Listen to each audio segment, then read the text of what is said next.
नमस्कार। सरकार ने संसद में कहा पुरानी पेंशन योजना पर वापस जाने का कोई विचार नहीं है।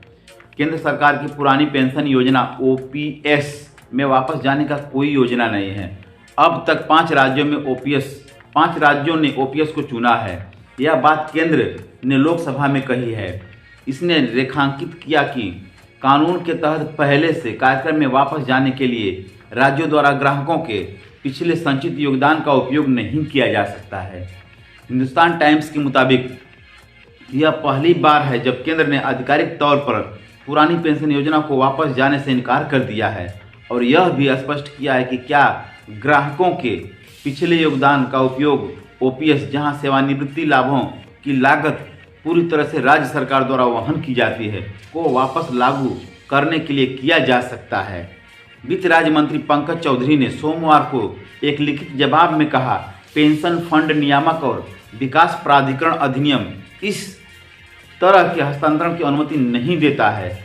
सरकारी कर्मचारियों के लिए पेंशन एक राजनीतिक ध्रुवीकरण का मुद्दा है।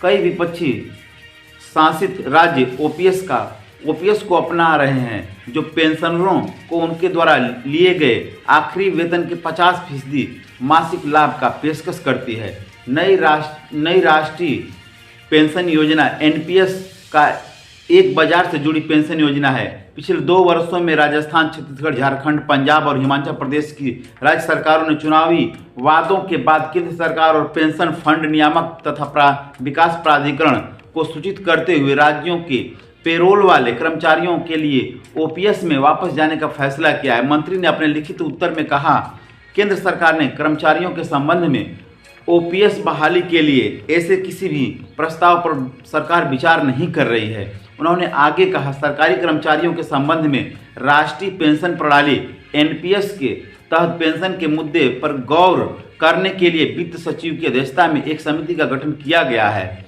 जो यह देखेगी कि क्या सरकारी कर्मचारियों पर लागू होने वाली राष्ट्रीय पेंशन प्रणाली के मौजूदा ढांचे और संरचना में किसी बदलाव की जरूरत है। वह सांसद नाबा कुमार सरड़िया निर्दल, दीपक बैज कांग्रेस और कृपाल बालजी तुमाने शिवसेना द्वारा पूछे सवाल का जवाब दे रहे थे, जिन्होंने यह जानने का प्रयास किया था कि क्या सरकार की पुरानी पेंशन प्रणाली में वापसी की योजना है। नई राष्ट्रीय पेंशन योजना के तहत लगभग 8.7 मिलियन संघीय और राज्य सरकार के कर्मचारी अपने बुनियादी वेतन का 10% योगदान करते हैं, जबकि सरकार पेंशन फंड को 14% भुगतान करती है।